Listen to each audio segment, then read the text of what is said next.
mean, for years we have dealt with people trying to compartmentalize God, put God in little boxes, tell you what God is, where He is, what time He'll be there, all of this other stuff, you know, and can't accept the idea that God is all there is. All there is. And if we just take that simple thing to heart, that simple fact, that simple awareness to heart, that God is all there is, and God is all there ever will be, that would solve so many of our problems. Truly. As a matter of fact, the people who stand before us wouldn't look so foreign to us. They wouldn't appear to be our enemies. They wouldn't appear to do anything wrong. Right. All would be all right if we just realize that God is all there is, and all there will ever be. Amen to Yes, that. amen. Oh, Miss Wonderful has done it again.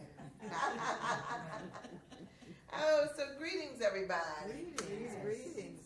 I am just, you know, sometimes I come and I get prepared for Sundays, and there is just this peace that just comes over me when I recognize just what she was saying, God is all there is. So how can there be anything wrong? How could there be anything out of sync? A lot of times we think that this is about us, that it's what I do, you know, it's what I bring. But if I come recognizing that I am a vessel through which God speaks, through which God operates in the world, and I will recognize that it's not even about me at all. And when I get caught up thinking that I need to do something special, get up here and turn cartwheels or something like that, when I give up that idea, then I can truly be present for how God may speak to me or through me. So I bless you guys today, and I bless this space knowing that it's a sacred space. Amen. And what we share here is sacred because it is such, you know, it is a sacred time. You know, it's interesting because when I started thinking about this is still our month of spiritual activism. And I'm eternally grateful when Aurelia came up with that topic. I was just like, oh yeah, that's it. You know how it's like it just something that just resonates with you, this idea of spiritual activism. And so last week I came in and I talked about this idea of trust and you know, getting into that thing. But today I was like thinking to myself, you know, it's so interesting because as my internet is down. And so I just had to rely on the books that I had there at hand because I couldn't search out and, you know, get any extra stuff in there. I was looking at the books I had at hand. And so as I was looking through and flipping through some of, I've got Martin Luther King stuff because I love Martin Luther King. I thought he was a fabulous wordsmith. And, you know, I've got my philosophy books. I've got my Marianne Williamson books. I mean, I got a whole bunch of books. I mean, my house runneth over with books.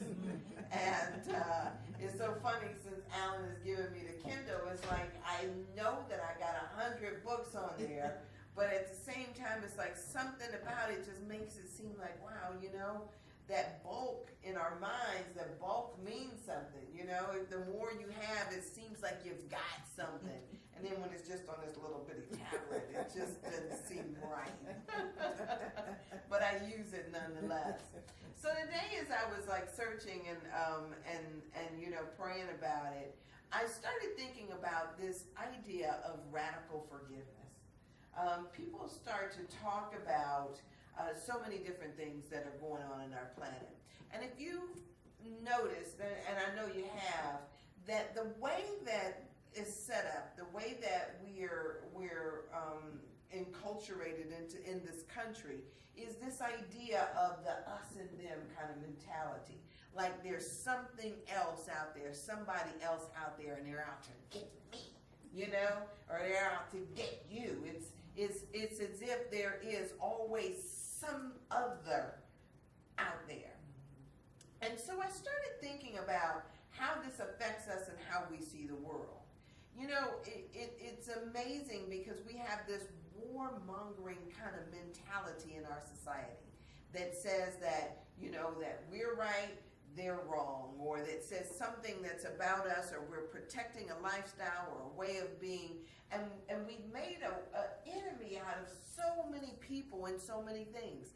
As a matter of fact, what we learn in our school systems and what we learn on our televisions tell us that somehow somebody else is out there and they're opposing our own ideas. And so we've set ourselves up in this us-them kind of thing.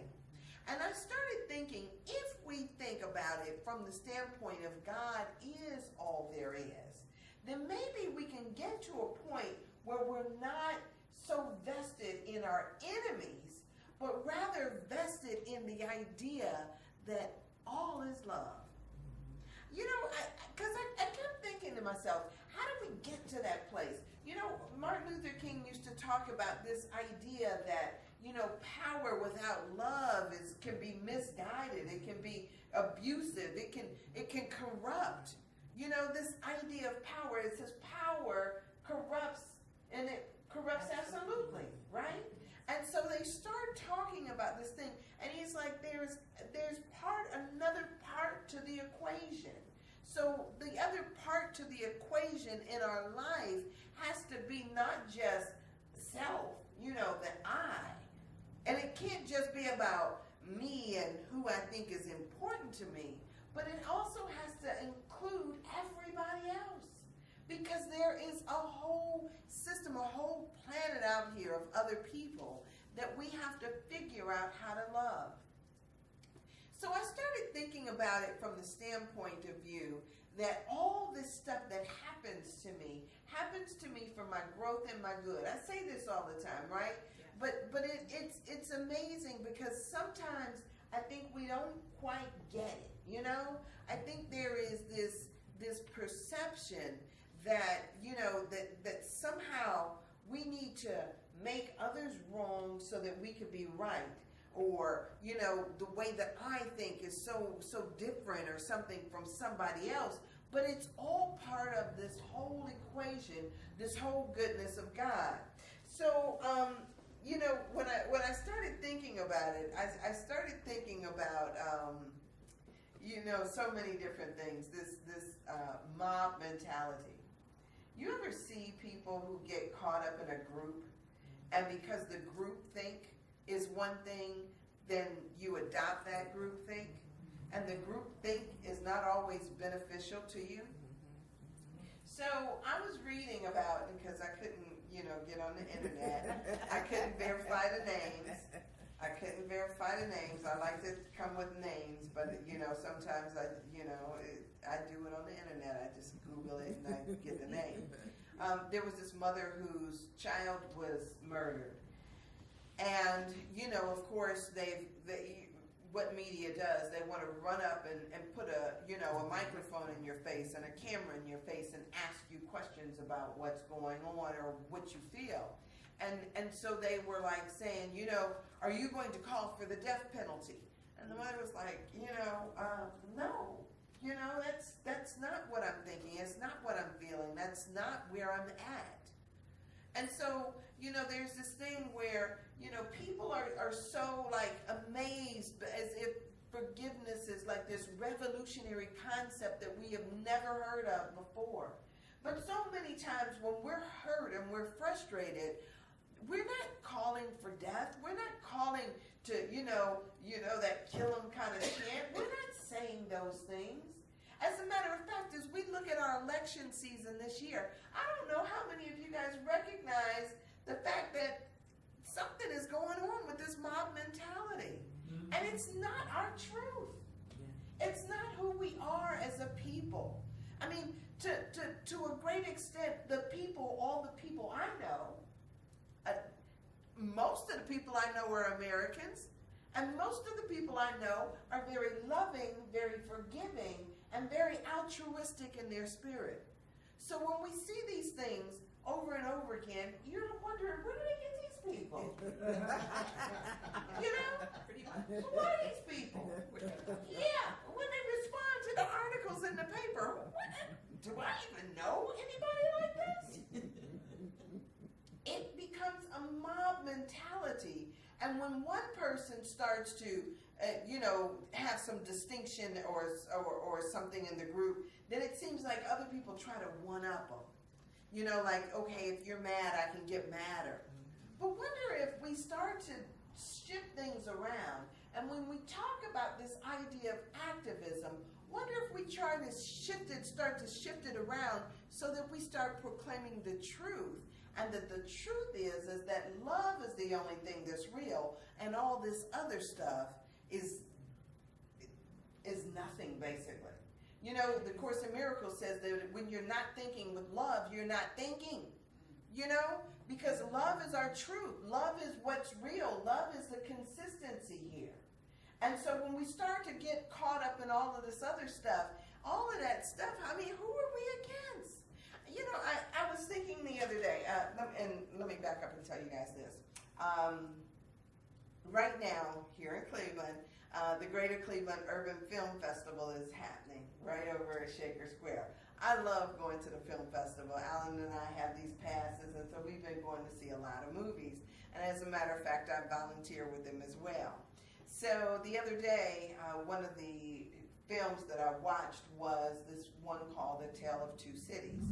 The Greater Cleveland Urban Film Festival has a youth project where they try to encourage youth to become filmmakers and to show you through the process of it how to do it. The first movie we saw on the first night, I tell you, this is just a spectacular stuff. The first movie we saw was called 9 Rides, and it was all done with 2 iPhone 6S's that were mounted to these mounts, and they did the whole thing on iPhones. Oh my It was amazing. The quality was wonderful. It was just an amazing feat when you look at it and understand that it was all shot on the phone.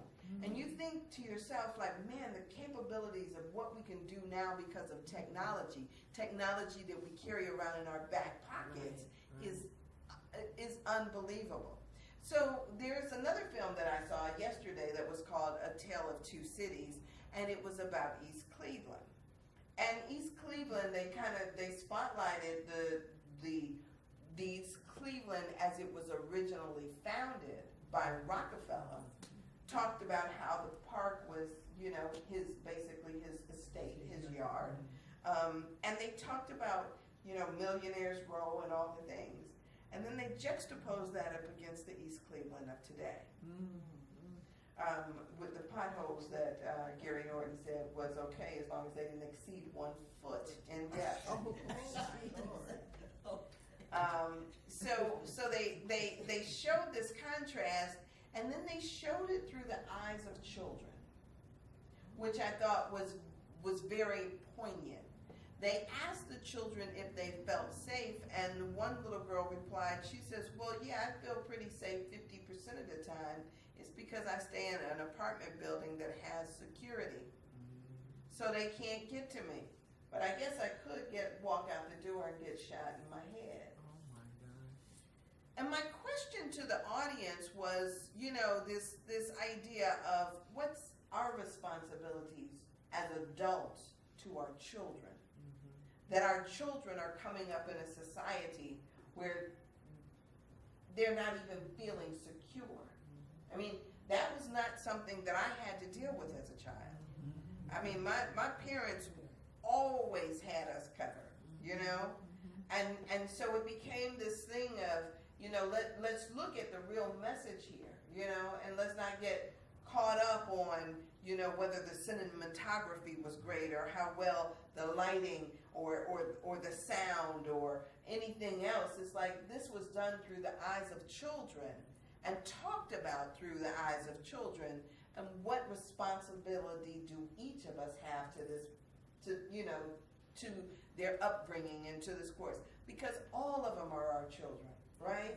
So it becomes this thing of me not looking at the world as this us and them, this separation, that it's just those folks over there, but rather in knowing that anytime I see division, that means that I am too taking up this idea of the us and them mentality that has to see one is right and one is wrong. It becomes this thing where we just bring in comparisons automatically when we don't recognize that God is all there is. and that everything and everybody that shows up for our good and for our growth.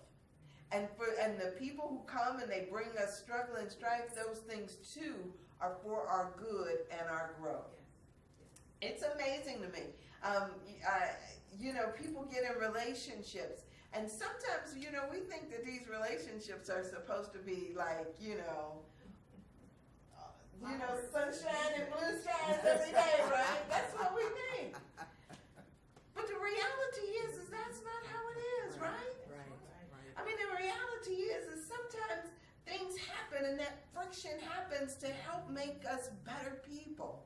And so we're sitting there, and I got a girlfriend, and she's like, oh, not that one, all the time. Not that one, not that one, not that one.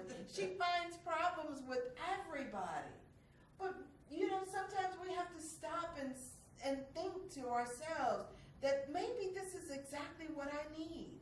Maybe this person will help shape me into and as we go through the struggles, that, some of our rough edges get, rubbed away. But we don't always recognize that. Let me be able to thank God for the people that He sends into my life, even when they step on my toes a few times, right? I mean, to some extent, maybe, maybe I need to, there's something that I need to learn, something that I need to hear for my own good and for my own growth. There's been so many things that I've been exposed to that have caused me to check myself and to say, what more can I do? And what places am I not forgiving? And what places is it that I'm seeing my rightness and not making room for the fact that this other person is seeing theirs as well, right? And, the course asks this thing, it says, either you want to be right or you want to be happy. Which one is it, right? And sometimes we truly have to ask ourselves, do I want to be right or do I want to be happy? I can partake in this dance. I can participate in the dance, in the struggle, all I want to. But until I decide that, I don't have any enemies, right? This person is here for me, for my growth and for my good. Something interesting happened the other night at the festival. We were in there, and one of our councilmen was there. And this guy kind of makes a beeline over to him, corners him, and wants to talk to him about this $15 an hour push that we have here in Cleveland. And so, as they sat there and they started having this conversation, all of a sudden, I guess the councilman decided he was going to make a move like, okay, I'm going to bust out of here because I don't want to have this conversation. So I guess the guy who had, started the conversation maybe thought, I taught him a thing or two. So I asked him a question, and in his answer, Alan gets him.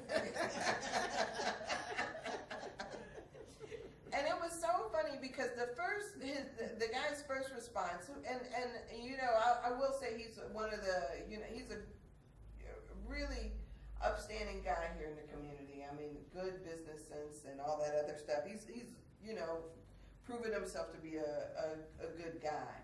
When he first starts to have the conversation, he says to Alan, he says, wait. He says, let me sit down so I can hear what you're saying, right? And he sat down and eye to eye and started to have a conversation. But then once he found out he couldn't win, he was like, I got to get out of here. Like, I got things to do. And he took off running then. But what was interesting, to me is that our first response is this, this attack thing. People have the perception that they're under attack. I know even I do sometimes. Sometimes my perception of attack is so acute I can't hear what another person is saying.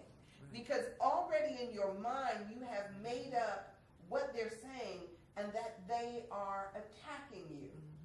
Anytime somebody says something that doesn't agree with what your philosophies are, we take it as an attack. But wonder if it's not about attack at all. Wonder if it's a loving way to say there's a different way of seeing this. And if we can sit down and we can have a conversation, you'll see that we're not so different, that our values are not so unlike, and that we really do want the best for all. But because we're so accustomed to seeing differences, because we're so accustomed to responding as if we're being attacked, we can't get to that place. And so it becomes this thing of, how do we get from a place where we're in that other kind of mentality till we get to a place of oneness mentality, where we get to a place where we can see the love and know that only the love is real. To some extent, if we change around where we are, because somebody else at the table said, ooh, that's two things I never talk about is religion and politics. And Alan says, that's all I talk about.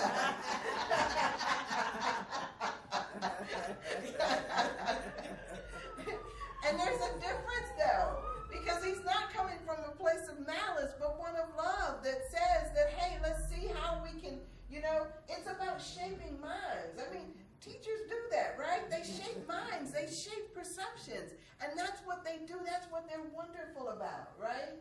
But if all we're doing is looking at it like it's got to be a match, we lose so much in the process. How do we get to a place of love where we recognize God is all there is, and I'm here, I'm in this space at this time on purpose because God would have me be here. I'm the right man for the job at this moment to show what it is that I need to show. And if we can get out of this idea of constantly, being an attack or under siege, then maybe we could get to where we really can make a difference in how we see things. When I started thinking about spiritual activism and I thought about Martin Luther King, I wasn't thinking to myself, or even Gandhi, I wasn't thinking to myself that they were coming trying to, tear down the system. They were coming trying to make it right. And only through a loving presence, through a loving heart, can we truly start to reshape how we see things. Can we truly be of service and make things right? Sometimes we need to step back and get ourselves, check ourselves. Am I doing this because I want to be right? Am I saying what I need to say because I want to be right? Or do I want to help to shape something else, to make a difference in how we see things? And so as I started thinking about my own role, I'm not trying to chastise somebody. I'm not trying to wag my finger, shake my finger, and say you're wrong because of this or because of that. That's not what I'm trying to do. I'm trying to figure out ways that people are able to hear. Because when you feel attacked, you can't hear. How do we come from a place of love so that we can know that we're loved?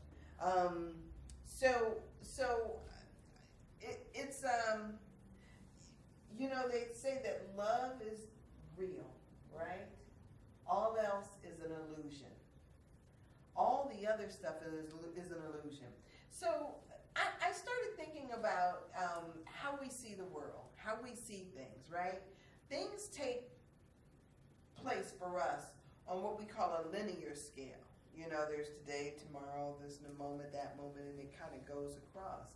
But for God, everything is an instant, right? And so in our perception, we need to walk through the steps, but really it's already done. So for me, I'm speaking my word, I'm saying a prayer, knowing that as I say my prayer, it's already done in that instant. Now let me walk into that truth. I'm forgiving, I'm being forgiving, I'm being loving in my heart. Let me now walk through that truth. Let it guide me. What is it that you want to guide you? That would be the question, right? How is it that you want to proceed in your days, in dealing with the people that you deal with? At every moment we get to, we're setting up for the next moment and the next moment, but this is all there is. This moment is what we have. And so as we walk forward, as we put our one foot in front of the other, how do we get there? How do we continue to be one step after another, more loving, more loving, more loving, more loving? more accepting, and more, you know, in a place. And don't get me wrong, because there's times when, you know, there's times where we don't have to, you know, let our wrath be shown, right? There will be times when somebody's going to step on your foot. Y'all know my mother used to be good at this, Tony. My mother would say, I'm not whooping you because, you know, you lied, right? She had every word. I'm whooping you because I love you. It didn't feel like love. It did not feel like love at the time, right? We all went to the same school. Even better than that, because it hurts me more than it Yeah. hurts you. I never understand. Yeah. Hurts me more than it hurts you. That's what they would say. And I just, you know, I didn't get it. But Do you get know, it now? I get it now. I get it now.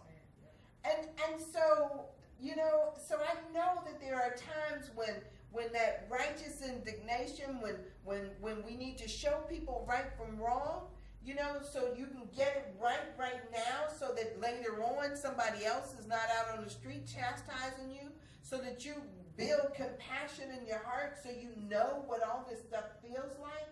It's amazing to me. I'm going to put this out there too. It's amazing to me people who will steal from you, right? And I think to myself, the only way you can steal from somebody and not feel something about it is when you've never had anything stolen from you, right? And so it becomes this thing of, I'm so glad my parents taught me that lesson way back when, so that I get it.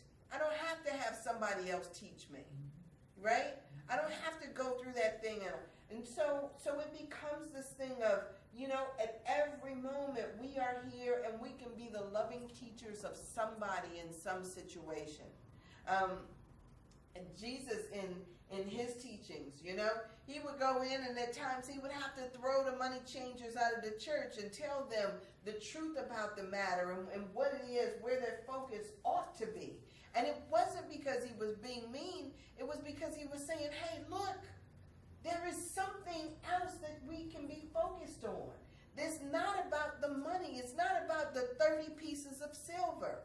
It's about your soul, right?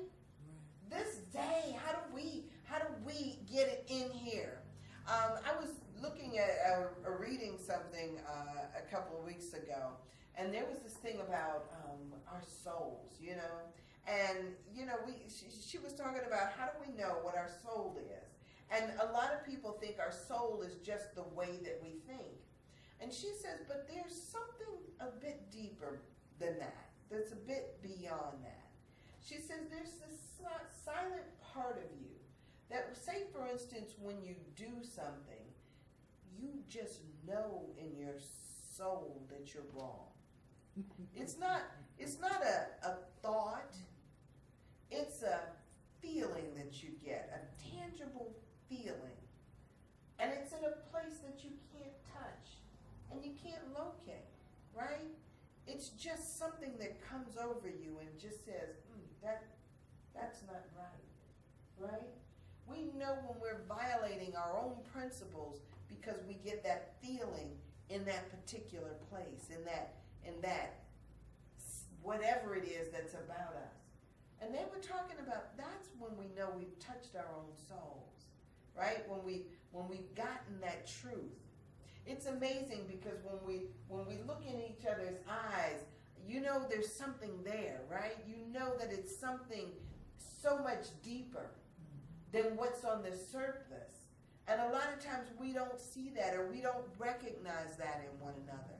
It's as if our soul calls to another soul, and we recognize the truth of that being. And then we see, sometimes you look in somebody's eyes and you say, ooh, there's nobody home in there. Lights on and nobody's home. Or have you ever seen somebody who you know and who you love, and you look at them and you don't see that recognition in their eyes, as if they don't know who you are? They're so strung out on something or someplace else in their head that they don't. There's a connectedness that we have, and so when we allow other things to block that, when we allow our anger to block that, when we allow those mob mentalities to block our own spirit, our own souls, we know it. You know it. Sometimes we get so much noise going on in our system that we can't get clear. But there is something in you that at every moment knows. That's that place where we're connected. That song that we just sung, that connection. It's not something that you have to make. It's the truth of who you are. You are always one with God. Yeah. This past week I was reading some material by Goldsmith, and he said each of us is a saint. Mm-hmm. Now, if you look at everybody that way, that means regardless of that person's condition or what he's going through, he is a saint just like you consider yourself to be a saint. Mm-hmm. So in return, you love that person. You have to love them. And another big hang up we have is material thing is spiritual. How many people believe that? God is all there is. I mean, how many people believe it though? Yeah. God is, and that's exactly what I started out saying, right? We don't all believe it. We don't all believe it because it's, all of this stuff, God is all there is. And so, yeah, we get to see the outpicturing of God in these different things. So when I think about this idea of not getting caught up, right? Of allowing ourselves to set not just others free, but set ourselves free. Because the jailer is just as imprisoned as the jailee, right? And until we can remove those shackles, until we can remove those chains, not just off of them, because once we remove them off of them, they'll fall off of us. But until we can do that, we will still be caught up in this other mentality. We'll be caught up in there's something else, or how they're wrong, or how they're different, or how this, or how that. How do we get to and stay in a place of love? That's the question. How do we recognize that it's our responsibility to set the tone where we are for love and for that truth? It's not up to somebody else. The Course in Miracles says what's missing is what I fail to bring. It's not up to somebody else. It's up to me to set the tone. So if I'm not loving, if love is not present, it's because I didn't bring it. So let me check myself. Let me figure out what that means. There was a movie at the film festival also that was about meditation and how it changes not just people, it can change communities, it can change, systems.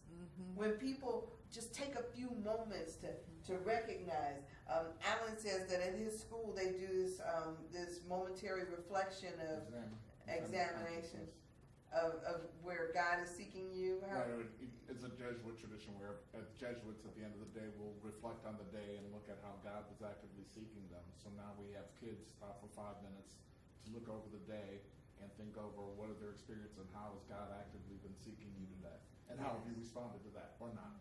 Yeah, powerful stuff. And we can implement that. Even if it's just 5 minutes a day. I did a meditation that was so profound to me too.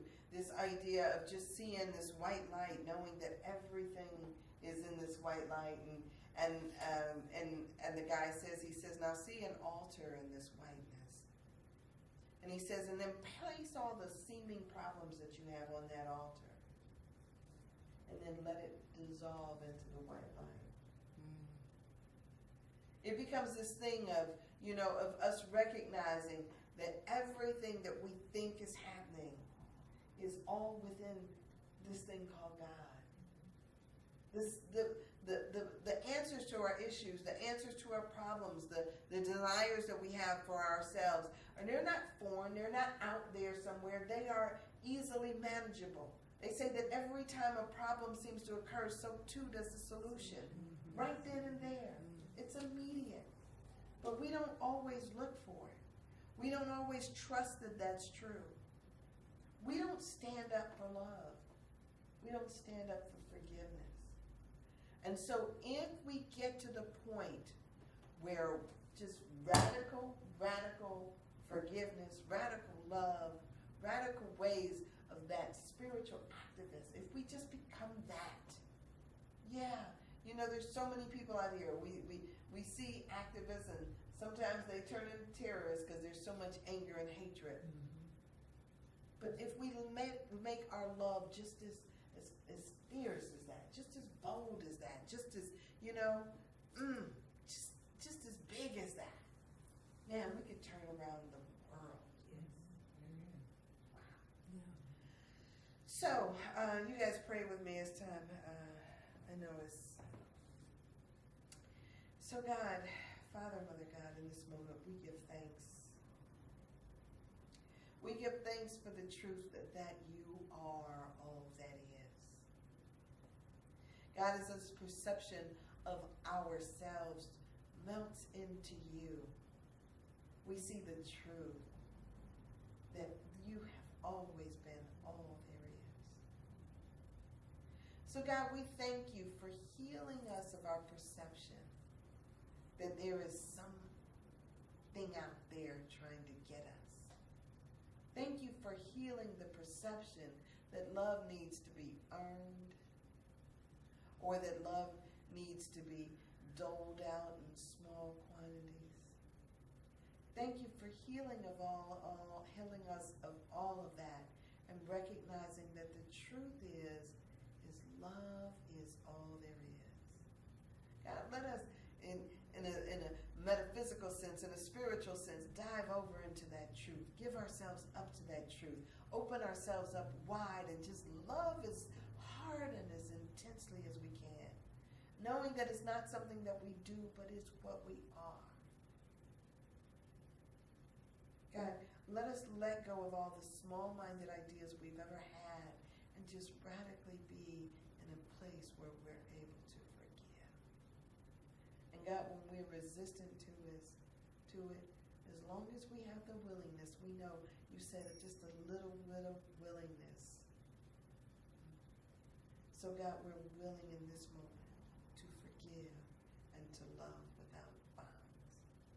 So God, I just thank you for a new perception. I give thanks for a new transition. I give thanks for a new way of thinking, a new way of seeing, and a new way of being. God is all there is, and I thank you for that. I thank you for the peace that comes with knowing that. I thank you for the unconditional love and the right action and the order in our lives. God, heal any darkness, any dark places in our lives. Take away any ideas of problems or any perceptions that this isn't divinely ordered.